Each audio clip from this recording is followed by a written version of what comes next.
नमस्कार दोस्तों। आज है 25 जून 2025।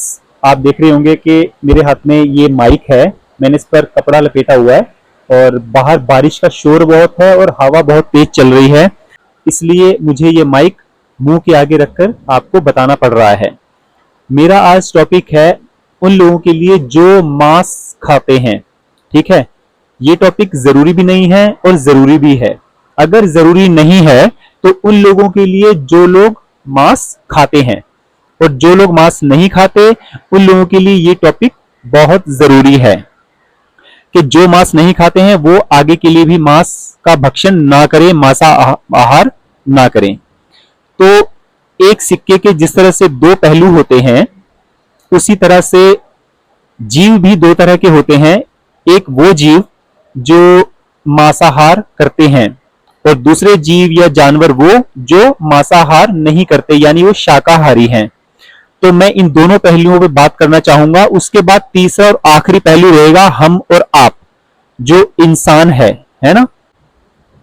तो पहले मैं शुरू करता हूं उन जानवरों से, जीवों से जो मांस खाते हैं। ठीक है, पहले उनके पानी पीने की प्रक्रिया में बता देता हूं। जो जानवर जीभ से पानी खींचकर पीते हैं, शेर हो गया, तेंदुआ, भेड़िया, और हाँ, गली के कुत्ते हो गए या घर में पालने वाले कुत्ते हो गए, ये सब जीभ से पानी खींच के पीते हैं, तो ये मांस खाते हैं। दूसरी चीज, जिन जानवरों के मैंने नाम लिए इनके नाखून होते हैं, इसीलिए ये मांस खाते हैं। ठीक है, अब दूसरे सिक्के का जो दूसरा पहलू है वो ये है कि जो जानवर मांस नहीं खाते हैं वो होठों से पानी खींचते हैं और फिर पानी पीते हैं। वो अपनी जुबान का यानी जीभ का इस्तेमाल पानी को पीने में नहीं करते हैं, वो शाकाहारी हैं। जैसे हमारी गाय माता हो गई, वो होठों से पानी खींच के पीती है। हाथी हो गया, घोड़ा हो गया, गधा, खच्चर और बैल, भैंस, बकरी, ये वो जानवर हैं जो होठों से पानी खींच के पीते हैं। अब मैं आता हूं इंसान के ऊपर। क्या मनुष्य जीभ से खींचकर पानी पीता है? तो जवाब है नहीं, वो होठों से पानी पीता है। तो वो मांसाहार कैसे कर सकता है? उसके बाद एक चीज और, मनुष्य की उत्पत्ति, इसकी संरचना कहां से हुई? बंदरों से। हम बंदरों से जो है उन्नत होकर इंसान बने। तो बंदर तो आज भी वही का वही है, वो पहले भी मांस नहीं खाता था, वो आज भी मांस नहीं खाता है। तो हम इंसानों में ये प्रवृत्ति कैसे आ गई कि हम मांस का भक्षण करने लगे हैं, है ना। बंदरों में बुद्धि ईश्वर ने नहीं दी है, लेकिन हम इंसानों में ये चीज अच्छी है कि भगवान ने हमें बुद्धि दी है, दिमाग दिया है सोचने के लिए। तो हम मांस का भक्षण यानी मांसाहार कैसे कर सकते हैं? तो जो चीजें मैंने आपको बताई कि मांसाहार कौन करता है, वो जानवर, उनकी शारीरिक संरचना मैंने आपको बता दी।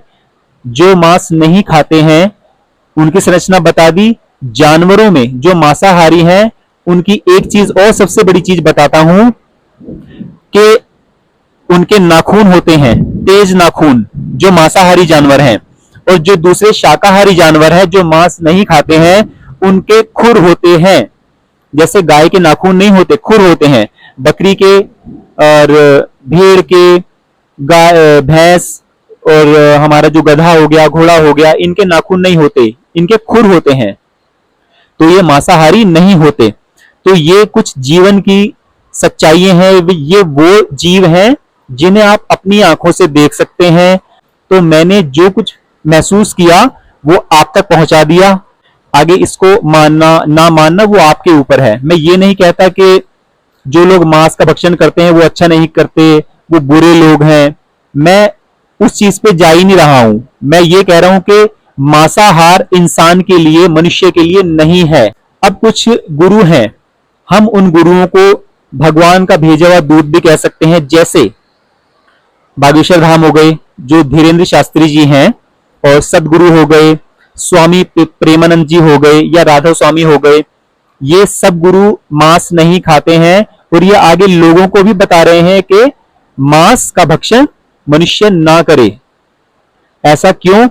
क्योंकि जो आने वाले समय में कल्कि भगवान का अवतार होने वाला है, मेरी सोच में, ये किसी ग्रंथ में नहीं लिखा, लेकिन मेरी अपनी सोच, जो मुझे आत्मिक ज्ञान मुझे मिला है ईश्वर की तरफ से, वो मैं आपको बता रहा हूं कि भगवान कल्कि ये कहना चाह रहे हैं उन दूतों को कि आप लोग पृथ्वी पर रहकर लोगों को समझाएं कि वो मांस का भक्षण ना करें, बुरे कर्म ना करें।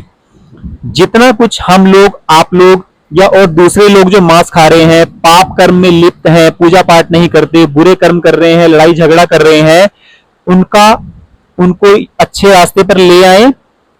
और जो लोग उन गुरुओं की बातें ना मानकर फिर भी बुरे कर्म में लिप्त हैं, पाप कर्म कर रहे हैं, उनका सफाया, उस गंदगी को जो है साफ करने आएंगे स्वयं भगवान कल्कि।